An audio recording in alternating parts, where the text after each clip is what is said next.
Oi, tudo bem? Eu sou Arthur, eu acho que você sabe, e estamos aqui para aquela explicação de Juízes 19, tá? Se você tá vendo pelo canal do Caminho Team, tá ligado? CCC, curte, comenta, compartilha. Se você tá vendo pelo Instagram, muito obrigado pelo seu apoio. É só pra gente ver um dos casos criminais da Bíblia, será que eu posso dizer assim, e tentar entender como é que isso aqui tá nas escrituras, né? As escrituras que falam de amor, de perdão, de sacrifício, de redenção, e aí você se depara com Juízes 19. Eu vou ler aqui, tá? Se você quiser ler e acompanhar, minha versão é NTLH. Naqueles dias em Israel não tinha rei. Um levita foi morar bem longe, na região montanhosa de Efraim. Ele colocou uma jovem de Belém de Judá para ser sua concubina. Porém, ela brigou com ele e voltou para a casa do seu pai em Belém, e ficou lá durante 4 meses. Então o homem resolveu ir para Belém atrás dela, para tentar convencê-la a voltar. Ele foi com seu empregado e levou 2 jumentos. E a moça o recebeu na casa de seu pai. Quando o pai da moça viu o levita, o recebeu com grande alegria e insistiu para que ficasse em sua casa. E ele ficou ali por 3 dias. Assim o casal tomou suas refeições e passou as noites ali. No quarto dia ele se levantou cedo e se aprontou para ir embora. Mas o pai da moça disse ao levita: Coma alguma coisa antes de ir, e assim você se sentirá melhor. Você pode ir mais tarde. Então os 2 homens se sentaram, comeram e beberam juntos. Aí o pai da moça disse: Por favor, fique mais uma noite e divirta-se. O homem se levantou para sair, mas o pai da moça insistiu para que ele ficasse. Assim o levita passou outra noite ali. No quinto dia, bem cedo, ele se levantou para ir, mas o pai da moça disse: Por favor, coma alguma coisa. Espere até mais tarde. E os 2 homens comeram juntos. Então o homem, a moça e o empregado iam saindo, mas o pai disse: Olhe, já está quase de noite. É melhor você ficar aqui e passar a noite. Logo vai ficar escuro. Fique aqui e divirta-se. Amanhã você poderá se levantar cedo e viajar de volta para casa. Mas o levita não quis passar lá mais outra noite e partiu de viagem com sua concubina, levando os 2 jumentos arriados. Já era quase de noite quando chegaram perto da cidade de Jebus, isso é Jerusalém. Então o empregado disse ao patrão: Por que não paramos e passamos a noite na cidade dos Jebuseus? Mas o patrão respondeu: Não vamos parar numa cidade onde o povo não é israelita. Vamos continuar até Gibeá. É melhor a gente andar mais um pouco e passar a noite em Gibeá ou Ramá. Nessa parte aqui é interessante a gente para dar uma pausa. O que é que a história está contando até agora? Havia um levita casado com uma concubina. Concubina não era a mesma coisa que esposa, era uma classificação de esposa. Na hierarquia ela estava um pouco mais abaixo, mas funcionava da mesma forma. Havia um contrato de casamento, eu tinha que pedir permissão da mulher para que ela, do pai da mulher para que ela fosse a concubina. Então, se eu sou pai de uma menina e nessa época um cara quisesse ter minha filha como concubina, ele tinha que chegar para mim, pedir permissão, tinha que se fazer um contrato de casamento, era igualzinho. Mas na hierarquia a concubina estava um pouco mais abaixo. O que é que acontece até esse ponto da história? A concubina brigou com o seu marido, entre aspas, e foi para a casa do pai. O levita, um homem que trabalhava no tabernáculo, trabalhava junto com os sacerdotes, foi lá buscar sua mulher com um servo e 2 jumentos.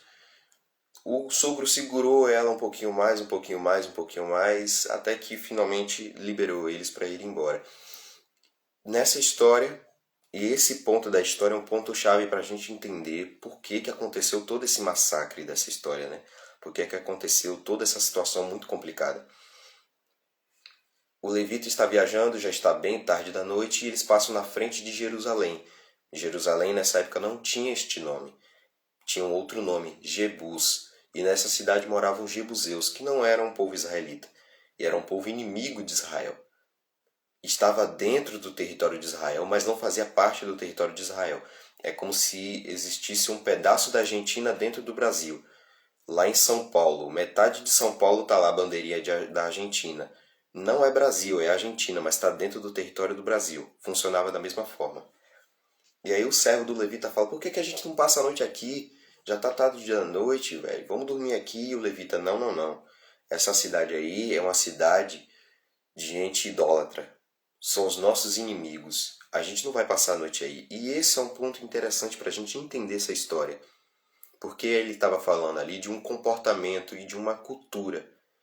O povo jebuseu tinha uma cultura que era contrária à cultura do povo de Israel.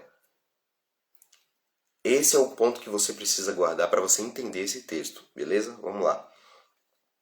Então passaram pela cidade de Jebus e continuaram a viagem. O sol já havia se escondido quando eles chegaram em Gibeá, cidade da tribo de Benjamim. Tribo de Benjamim, povo de Israel. Eles chegaram numa cidade onde era o povo de Israel. A cultura daquela cidade era uma cultura do povo de Israel. Então ele preferiu chegar num lugar santo, um lugar familiar, um lugar onde havia a presença de Deus, onde havia uma cultura de Deus, uma cultura do povo de Deus, do que dormir numa cidade de gente estranha, de gente que tinha uma cultura contra Deus. Beleza? Ok, e aí eles saíram da estrada para passar a noite na cidade. O levita chegou e se sentou na praça, mas ninguém o convidou para dormir em sua casa. Isso aqui é um ponto interessante também, porque naquela época, se eu sou um viajante, era muito comum que eu fosse para uma praça e esperar alguém me chamar para dormir na casa dele. O povo de Israel tinha esse costume de serem hospitaleiros, de convidar estranhos, entre aspas, para sua casa. Mas não eram estranhos porque quando eles olhavam para aquele homem, olhavam, ó, é um levita, é um cara que trabalha no templo. Ele não é um estranho. A roupa dele denunciava, o cabelo, a barba dele, ele denunciava que de onde ele vinha. Então qualquer um seria extremamente abençoado tendo um levita, um homem que trabalhava para Deus e com Deus dentro da sua casa, beleza? E aconteceu que passou por ali um velho homem que estava voltando do seu trabalho na roça. Ele era da região montanhosa de Efraim, mas estava morando em Gibeá. O povo dali era da tribo de Benjamim. O velho viajante parou na praça e perguntou: De onde você é? Para onde você vai? O levita respondeu: Estou viajando de Belém de Judá para bem longe, para a região montanhosa de Efraim, onde moro. Fui a Belém e agora estou voltando para casa, mas ninguém me ofereceu hospedagem esta noite. Não, nós temos alimento e palha para os jumentos, e pão e vinho para mim, para minha concubina e para o meu empregado. Temos tudo o que precisamos. O velho disse: Venham comigo. Vocês serão bem recebidos na minha casa. Eu cuidarei de vocês. Por favor, não passem a noite na praça. Então ele os levou para sua casa e deu de comer aos seus jumentos. Os seus hóspedes lavaram seus pés, comeram e beberam. Enquanto eles conversavam alegremente, alguns homens imorais daquela cidade cercaram a casa e começaram a bater na porta. E disseram ao velho: traga para fora o homem que está na sua casa. Nós queremos ter relações com ele. Segura. Segura. O levita não queria dormir em Jebus, passar a noite em Jebus, porque era uma cidade que tinha uma cultura contra a cultura de Deus. Então ele preferiu viajar de noite, que naquela época era um perigo muito grande, para chegar numa cidade onde havia a cultura de Deus. E essa cidade é a cidade de Gibeá, na tribo de Benjamim. Um homem vê o levita e o convida para dormir em sua casa. Hospeda ele, dá comida aos seus jumentos e dá comida também aos hóspedes. Então, homens imorais de onde, Arthur? De Jebus? Não, de Benjamim. Não eram homens imorais de uma cidade imoral. Eram homens imorais de uma cidade onde havia uma moralidade, onde havia princípios, onde a lei de Deus governava. Homens imorais cercaram a casa do Senhor, bateram na porta dele e falaram: Traz o homem que está para fora aí, traz ele aí, porque a gente quer violentá-lo. Aqui já começa a situação errada. Aqui já começa o erro. Como assim um povo, homens que faziam parte de um povo santo, de um povo consagrado, têm a mesma atitude que homens de uma cidade moral como Jebus? como Sodoma e Gomorra. Aconteceu a mesma coisa em Sodoma e Gomorra, na história de Ló.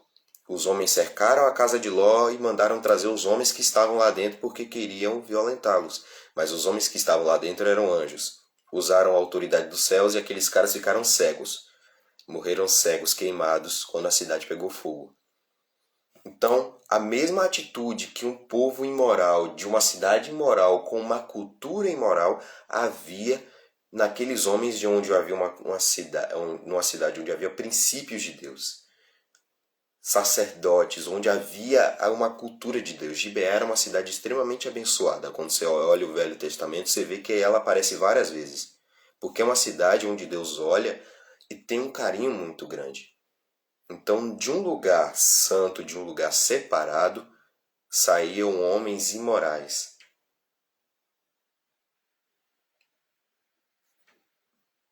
Vamos continuar, porque agora a pedrada é mais embaixo.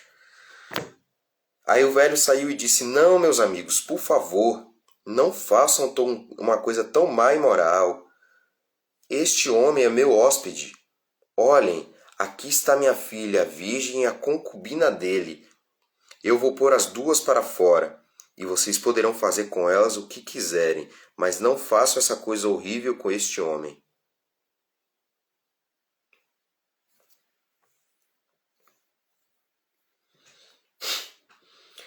Os homens imorais estavam errados, porque estavam querendo violentar um homem santo. Aí o anfitrião, onde o levita estava dormindo, o homem, dono da casa onde o levita estava dormindo, oferece o que? A sua filha virgem e a concubina do seu hóspede. Aí a gente para e pensa, meu Deus do céu. Mas vamos seguir, vocês vão ver. Eu quero que vocês procurem alguém certo nessa história. Não tem. É difícil encontrar alguém certo nessa história. Mas eles não quiseram ouvi-lo. Então o levita pegou a sua concubina e a pôs para fora e a entregou a eles. Eles a forçaram, a machucaram ela a noite toda e só a deixaram de manhã. Ao amanhecer, a mulher veio e caiu na frente da casa onde seu marido estava e ficou ali até clarear o dia. De manhã, seu marido se levantou para continuar a viagem e, quando abriu a porta, achou sua concubina caída em frente de casa, com as mãos na soleira da porta. Aí ele disse: Levante-se, vamos embora. Porém, ela não teve resposta. Então pôs o corpo dela atravessado sobre o jumento e seguiu viagem para casa. Quando chegou lá, entrou, pegou uma faca e dividiu o corpo de sua concubina em 12 pedaços. Depois mandou um pedaço para cada uma das 12 tribos de Israel. E todos que viam isso diziam: Nunca vimos coisa assim. Nunca houve uma coisa igual a essa, desde o tempo que desde o tempo que os israelitas saíram do Egito. Pensem, o que vamos fazer agora?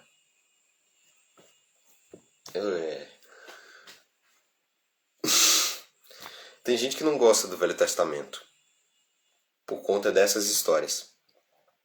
Eu amo o Velho Testamento e meu livro favorito é Juízes. Como é que eu vou lidar com isso aqui agora? Como é que eu posso explicar essa situação? Onde eu vejo Deus no capítulo 19 de Juízes?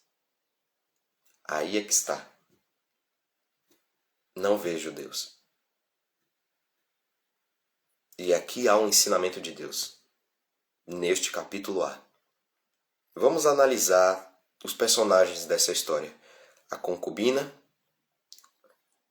o levita, o anfitrião na cidade de Gibeá e os homens imorais. 4 personagens nessa história. E nesses 4 personagens não há um santo, não há um limpo. A concubina foge para a casa do pai depois de uma discussão com o marido. O marido era um homem santo. E pela lei de Moisés há... como é que eu posso dizer? Tem a palavra. A autentificação para se resolver problemas conjugais com a liderança. Então ela podia chegar para um sacerdote e dizer o que estava acontecendo. O levita também poderia dizer o que estava acontecendo para o sacerdote, falar: olha, eu estou com uma dificuldade com a minha mulher. O sacerdote chegava e ali se resolvia a discussão, porque o desejo de Deus, e ele deixa isso bem claro na Bíblia, não é divórcio, não é separação, não é nada que quebre a aliança de um casamento. Então ela foge para a casa do pai. O levita vai buscá-lo. Há uma reconciliação aí. Até aí tudo bem. Depois de um tempo na casa do sogro, eles vão embora. Ele faz questão de caminhar e viajar de noite, isso sendo perigoso, para não dormir numa cidade onde havia uma cultura do mal, onde havia uma cultura suja, onde havia uma cultura de pecado. Então ele faz questão de não dormir num lugar sujo, imundo, cheio de pecado, cheio de erros, de um monte de gente imoral, e ele faz questão de caminhar mais um pouco e um pouco mais longe para chegar no lugar onde, em teoria, ele encontraria um ambiente santo. Um ambiente onde ele estaria protegido, sua mulher estaria protegida, seu empregado estaria protegido, porque ali ele preferiu ir para uma cidade onde havia o povo de Deus. E o próprio povo de Deus quer violentá-lo e violenta a sua mulher. E quem atira a sua mulher para aqueles homens imorais? O próprio levita. Juízes 19 é horroroso no sentido de história. Ela é afligida, para eu censurar a palavra aqui, afligida a noite toda por aquele grupo de homens imorais, chega em casa, na casa onde Este é um resultado que encontrei na web. Não, obrigado. E aí ela chega em casa, na casa onde está o seu marido, se encosta na porta, eu imagino a cena, se encosta na porta e ali ela morre. Não suportou passar a noite toda sendo afligida por um grupo de homens. O marido, que deveria ser o primeiro a se preocupar com o estado físico, emocional, psicológico daquela mulher. Levanta, mulher, vamos embora. Ela não responde porque está morta. Então ele pega o corpo dela, coloca em cima de um jumento, chega em casa. E quando chega em casa, pega uma faca e divide o corpo dela em 12 pedaços para enviar para as 12 tribos. Cada líder de cada tribo recebeu uma parte do corpo daquela mulher. E soube dessa história. E aí? Onde eu posso ver Deus em Juízes 19? Um capítulo que é literalmente um caso criminal.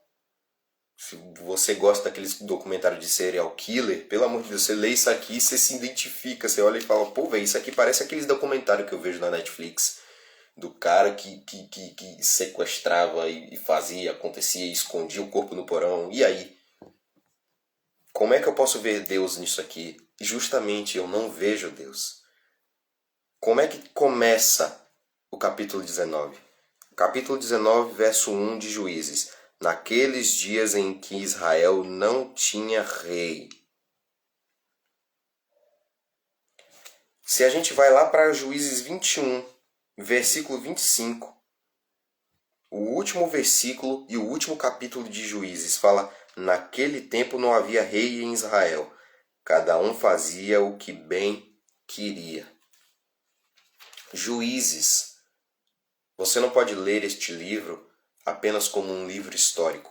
Juízes, ele é que nem um resultado de exame. Juízes é um resultado de exame. Quando você lê Juízes, você vê o que aquele povo se tornou, o nível de doença espiritual que havia naquele povo. Juízes tem 21 capítulos. Dos 21 capítulos, 19 capítulos repetem uma frase: e o povo fez o que era mal aos olhos do Senhor. Por isso Deus o entregou ao povo tal e eles foram escravos. E o povo clamou e pediu perdão a Deus, e Deus enviou o libertador. E enquanto o libertador estava vivo, o povo obedeceu a Deus. Mas depois que o libertador morreu, o povo voltou a fazer o que Deus condena, e Deus o entregou ao povo inimigo, Isso se repete 19 vezes esse processo. Aqui, ó.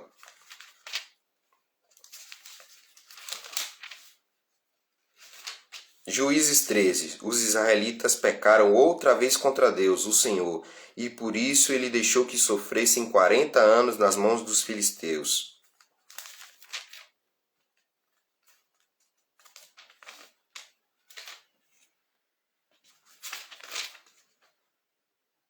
O povo de Israel pecou contra Deus, e por isso Deus o deixou que o povo de Midian dominasse ele durante 7 anos. Isso se repete 19 vezes no livro. É um vício. O povo estava viciado em obedecer a Deus enquanto tivesse alguém. Sabe aquela criança que não apronta enquanto o adulto está olhando? Mas assim que o adulto vira as costas, o abençoado enfia o dedo na tomada? Então o povo de Israel estava nesse nível de infantilidade. Enquanto havia um líder, enquanto havia um juiz que chamasse o povo à responsabilidade, o povo não pecava. Mas assim que o juiz morria, pronto, a bagaceira começava toda de novo. Isso se repete o livro todo. E no final do livro, nós temos o resultado final desse exame médico. Naqueles dias em que Israel não tinha rei, o povo não tinha alguém para liderar. Não havia uma liderança. E não era uma liderança humana, simplesmente. Não era essa a necessidade do povo. O povo não precisava de um juiz, de um sacerdote. O povo precisava que Deus fosse o rei. O que é que o salmista Davi fala sobre Deus? Uma pesquisa mostrou o seguinte. Gente, releva, tá? O que é que o salmista fala sobre Deus? Levantem-se os portais eternos para que entre o rei da glória. Quem é o rei da glória? O Senhor dos exércitos é o rei da glória. Por várias vezes na Bíblia, Deus se retrata como o rei de Israel. Deus por várias vezes promete através dos profetas que enviará um descendente de Davi que será o rei para Israel, o rei perfeito que governará com justiça. O descendente de Davi, o homem mais notável, ele ama a justiça, odeia a iniquidade. O que Juízes precisava e o que nós como humanidade precisamos não é de um presidente propriamente dito. Não é de um pastor propriamente dito. Se a gente coloca a nossa esperança em homens, iremos falhar. Os homens são falhos. Você pode ter um pastor que é mais santo do mundo. Uma hora, ele irá para a glória. Uma hora, ele vai combater o bom combate, acabar a carreira e guardar a fé. E aí, depois que o seu pastor for embora, o que você vai fazer? Se a sua esperança estava focada em um homem, e é isso que Israel buscava. O último juiz da história do povo de Israel foi o profeta Samuel. Ele tinha 3 empregos. Ele era juiz, profeta e sacerdote. O último juiz foi ele. Por que ele foi o último juiz? Porque nos dias dele o povo começou a clamar: nós queremos um rei, nós queremos alguém que nos lidere. Todos os povos têm reis. E a gente viu lá, na época dos juízes, que deu ruim, a gente não tem liderança. O povo não estava buscando Deus para ser o líder. O povo estava buscando um homem para ser líder. E Samuel falou: olhe, lembra do que aconteceu na época dos juízes. Se vocês tiverem uma liderança, este rei vai para a guerra, vai convocar seus filhos. Ele pode ser um cara extremamente mau caráter. Vocês estão prontos para isso? Estamos. Beleza. E Deus vai lá e unge Saul. E Saul se tornou aquela dor de cabeça que a gente conhece das histórias da Bíblia. Então, Juízes não é um livro ruim. Juízes é o resultado de um exame médico. E como resultado de um exame médico, há um diagnóstico, há um resultado lá. Quando você faz um exame de sangue, a doutora enfia a agulha no seu braço, depois retira, depois de uns dias você vai lá e olha como é que está o açúcar no seu sangue, seu colesterol, sua pressão arterial, tal. E aí Você pode chegar e ouvir, olha, você está com a imunidade baixa, você precisa tomar esse remédio aqui. Olha, você está tomando pouca água, você precisa tomar mais água. Eu estou falando isso porque me aconteceu. Eu fiz exame já faz alguns meses, faz uns 4 meses, se eu não me engano, 5 meses, de sangue. E a doutora falou exatamente isso. Minha mãe estava presente na hora e minha mãe sabe que eu não gosto de beber água. Eu não sinto sede, para falar a verdade. E quando eu sinto, eu bebo 2 litros de uma vez só. 2 litros em 1 minuto. Né? Eu nem sinto que eu bebi tudo aquilo, mas de passar 3 dias sem beber água e depois no 4º dia, vupo, viro um galão inteiro. E a doutora fala, olha, você precisa beber mais água. O restante todo no seu sangue tá bacana, mas tá faltando aqui H2O. Tome água. E eu ficar lá com a minha cara de tacho porque eu não bebo água. Então Juízes não é um livro macabro, ruim, pesado. Juízes é o resultado, um diagnóstico do médico, que é Deus. E o final, e o diagnóstico final de Deus naquele tempo não havia rei em Israel. Cada um fazia o que bem queria. Aí é que está o erro. Quando nós temos um rei, nós seguimos a lei daquele rei. Nosso rei é Cristo. Nós seguimos aquilo que Cristo fala. Vinde a mim todos vós que estão cansados e sobrecarregados. Aquele que diz que ama a Deus, mas não ama o seu próximo, é mentiroso. Cristo deu vários mandamentos, várias leis. Está tudo lá nos evangelhos.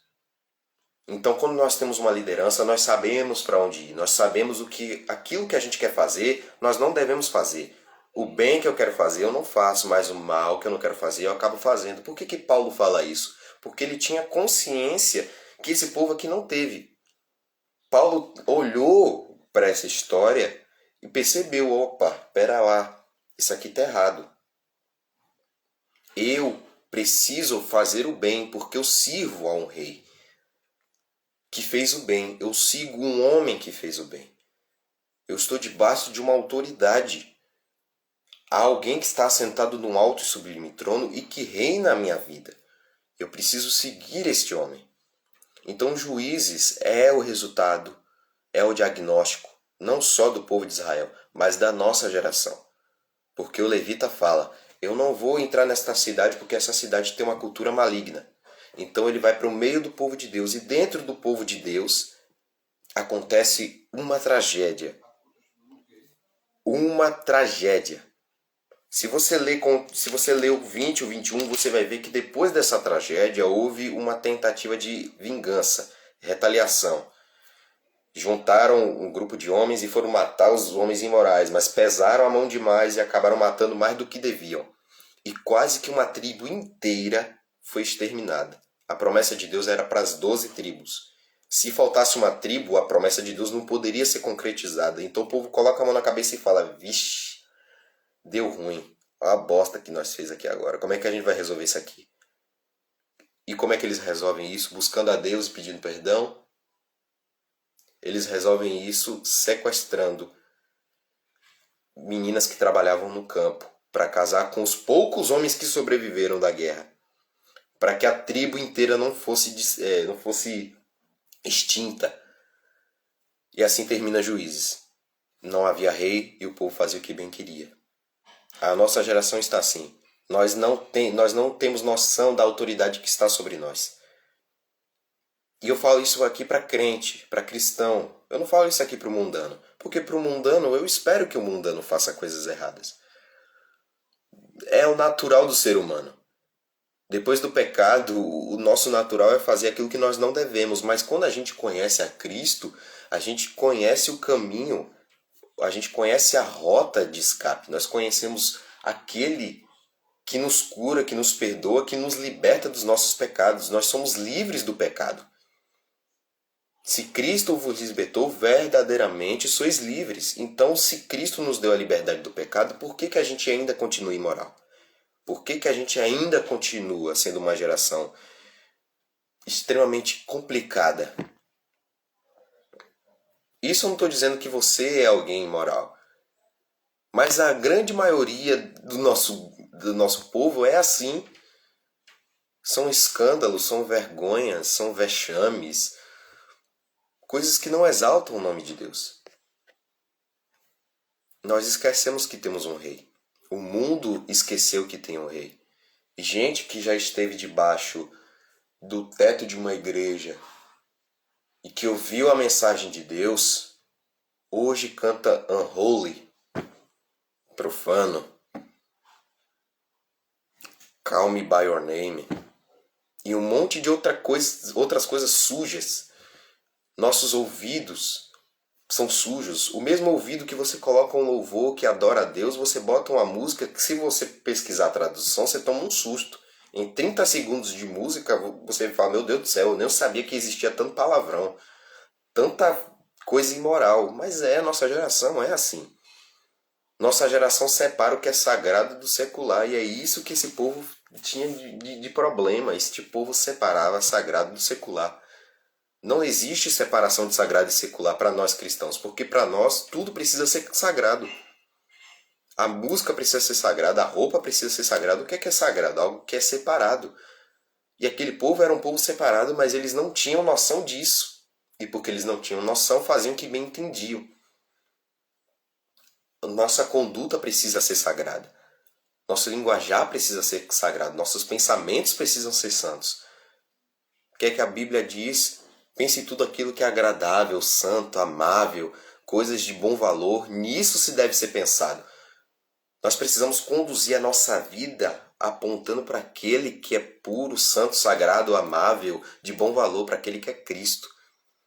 Não dá para ser santo se a gente não olha para Cristo. Não dá para ser santo se a gente não tem uma referência. E é isso que faltava para esse povo, referência. Naquele tempo não havia rei em Israel, não havia quem liderasse o povo. E cada um fazia o que bem queria.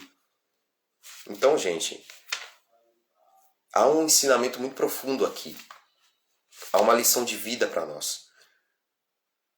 Não podemos separar coisas na nossa vida. Isso aqui na minha vida é santo, isso aqui na minha vida é secular. Não, tudo na sua vida precisa ser santo. Tudo precisa ser santificado.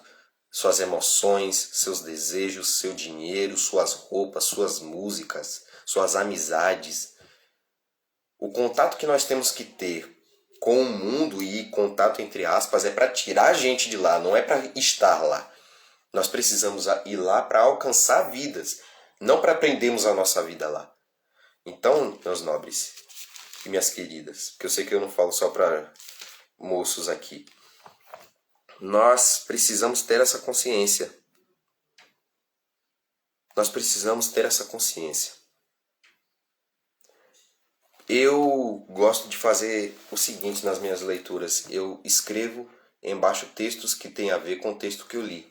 E nesse texto de Juízes 21 e 25, eu sublinhei e coloquei para eu pesquisar Jeremias 8,6. E olha o que fala Jeremias 8,6. Eu escutei com atenção, mas vocês não falaram a verdade. Ninguém ficou triste por causa de sua maldade. Ninguém perguntou o que foi que eu fiz de errado. Cada um continua seguindo o seu próprio caminho, como um cavalo que corre depressa para a batalha. Assim é a nossa geração. Ninguém para e pensa, pera lá, isso aqui é consequência dos meus erros? Eu fiz alguma coisa que me fez me afastar de Deus, meus pecados? Há coisas na minha vida que tiram e que roubam o lugar de Deus, mas a gente não quer fazer isso. Nós somos rebeldes, como um cavalo de batalha, que não tem dono, que sai louco, atropelando tudo e todos. Não, nós temos um dono. O sentimento que esse mundo não pode nos oferecer é um sentimento que Cristo já nos deu, pertencimento.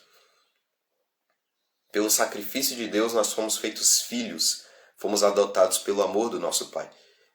Então, se nós pertencemos a alguém, nós seguimos a cultura desse alguém. Se nós pertencemos ao nosso Deus, nós seguimos uma cultura santa.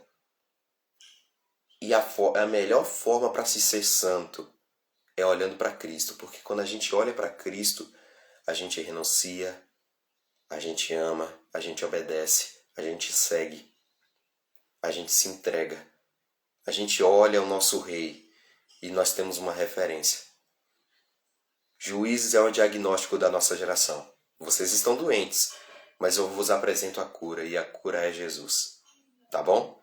Eu agradeço a você que esteve aqui. Valeu, Bia. Obrigado por estar aqui. Agradeço a você que está vendo depois. É isso. É só um maluco que gosta muito de ler a Bíblia, tá bom? É basicamente o que eu sou. Muito obrigado por ter acompanhado. E até um outro dia, quem sabe.